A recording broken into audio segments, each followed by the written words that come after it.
بسم اللہ الرحمن الرحیم وعد اللہ المنافقین والمنافقات والکفار نار جہنم خالدین فیہا ہی حسبہم ولعنہم اللہ وَلَهُمْ عَذَابٌ مُقِيمٌ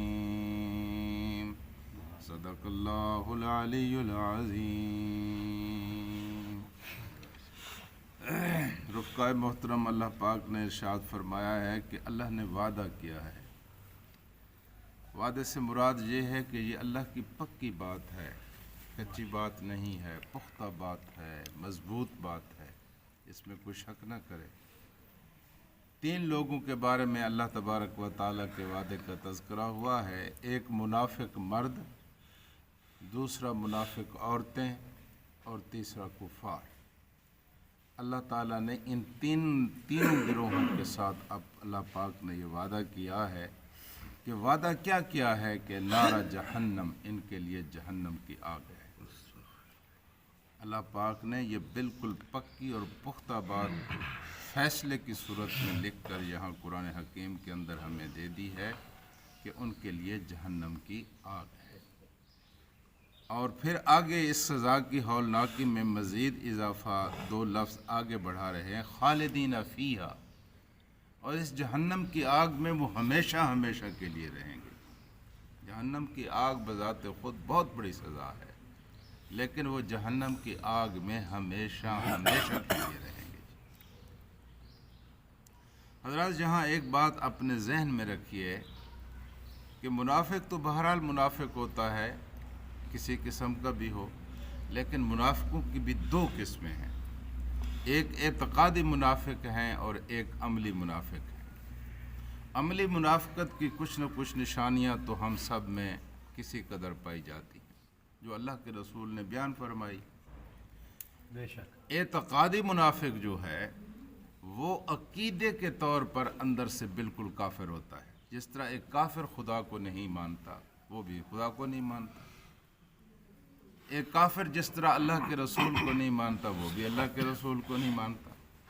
اس کافر کا جس طرح اعتقاد آخرت پر نہیں ہوتا، اس کا بھی نہیں ہوتا۔ بظاہر وہ مسلمان ہوتا ہے، لیکن اندر سے وہ بالکل کافر ہوتا ہے۔ تو سورہ توبہ میں جتنی آیات آپ نے سنی ہیں، یہ بالعموم ان اعتقادی کافروں کے بارے میں ہیں۔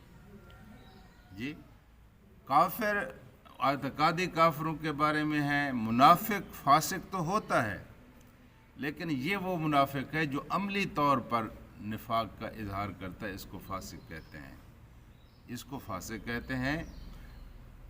کل کے سبق میں آپ نے سنا تھا کہ یہ منافق جو ہیں یہ ہم الفاسقون، یہ فاسق ہیں۔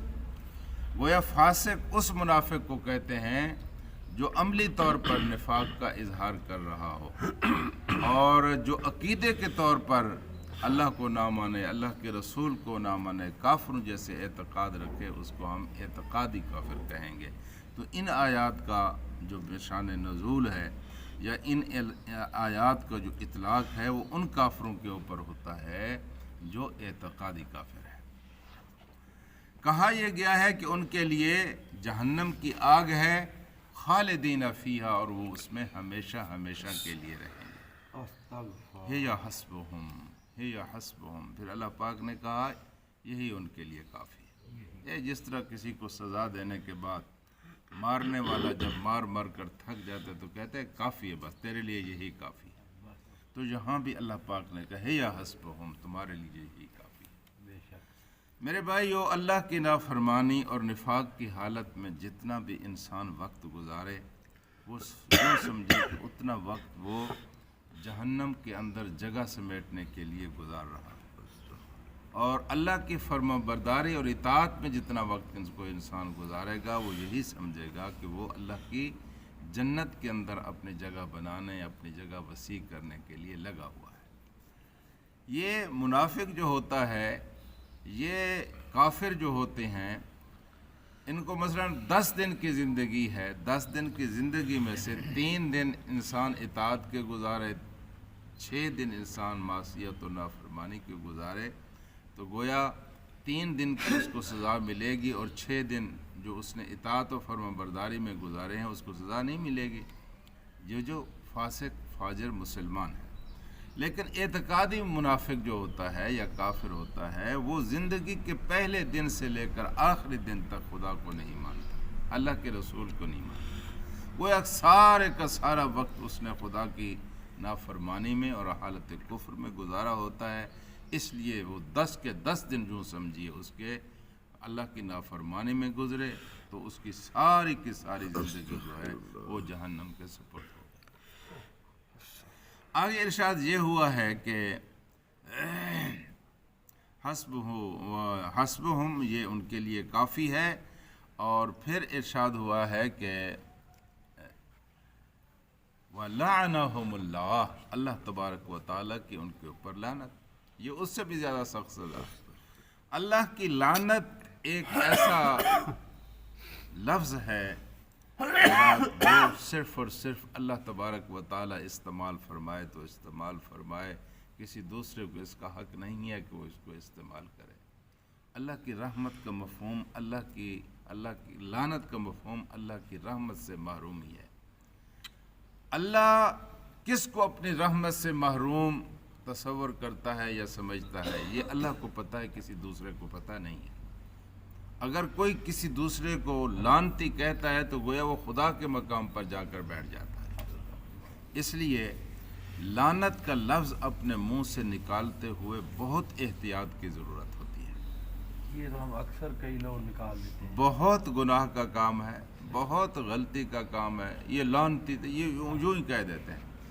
میں نے آپ سے عرض کیا تھا کہ ایک دفعہ حضور کریم صلی اللہ علیہ وسلم ایک سفر میں تشریف لے کے جا رہے تھے، ایک اونٹنی پر ایک بڑھیا سوار تھی، اونٹنی کسی وجہ سے بدکی، اور اس بدکنے کی وجہ سے اللہ کے رسول صلی اللہ علیہ وسلم نے سنا کہ وہ بڑھیا جو تھی اس نے اونٹنی کو کہہ دیا کہ لعنتی۔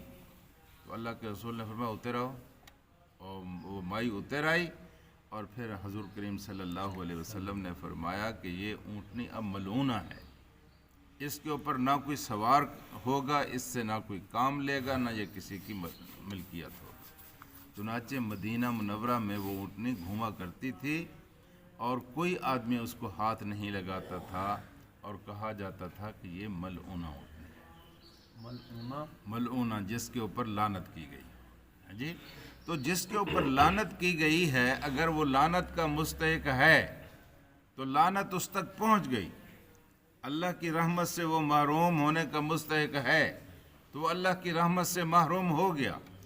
اگر وہ اس کا مستحق نہیں ہے تو لعنت پلٹ کر پھر آپ کے اپنے اوپر آئے گی، جو اپنی زبان سے کسی کو لعنتی کہہ رہا۔ یہ 3 لفظ نہایت احتیاط کے ساتھ ادا کرنے کی ضرورت ہے۔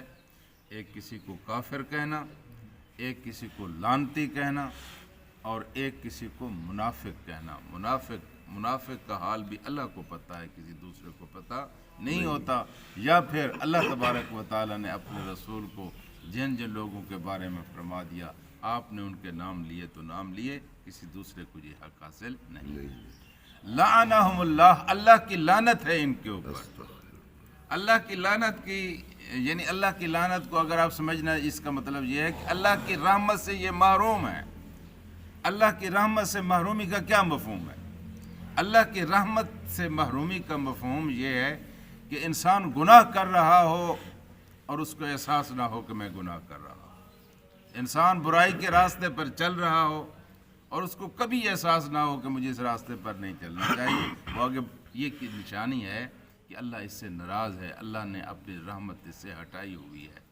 یہ اللہ تبارک و تعالیٰ کی اصلی لعنت ہے کہ انسان اللہ تبارک و تعالیٰ کی نافرمانی کے راستے پر چلے، گناہ کے راستے پر چلے، اور اس کو ایک لمحے کے لیے بھی اس کی فکر نہ ہو کہ میں نے پلٹ کر آنا ہے اور میں نے نیکی کے راستے پر چلنا ہے۔ تو کہا گیا لعنہم اللہ، اللہ کی ان کے اوپر لعنت ہے، وَلَهُمْ عَذَابٌ مُقِيمٌ، اور ان کے لیے کوئی عارضی عذاب نہیں ہے، یہ 1 2 دن 4 دن کا، جس طرح مسلمانوں کے بارے میں مشہور ہے اور ہے بھی حقیقت، کہ مسلمان اپنے گناہوں کی سزا بھگتانے کے بعد ایک نہ ایک دن جہنم سے آزاد ہو کر جنت میں چلا جائے گا. ہاں جی وہ چلا جائے گا. لیکن یہ جو ہے چونکہ اس نے ساری زندگی کفر کی حالت میں گزاری ہے، وَلَهُمْ عَذَابٌ مُقِيمٌ، اس کے لیے وہ عذاب ہے جو آ کر اقامت کر لے گا، ٹھہر جائے گا، ہمیشہ ہمیشہ کے لیے ان کے اوپر رہے گا. خالدینہ کے لفظ کہے گئے تھے، کافی تھے، لیکن اللہ پاک نے اس مضمون کو دوبارہ ادا کر کے تاکید کر دیے. کسی غلط فہمی میں نہ رہیں. اگر یہ مستقلاً اللہ اور اس کے رسول کی نافرمانی کر رہے ہیں تو یہ مستقلاً اللہ تبارک و تعالیٰ کے عذاب کا شکار ہے.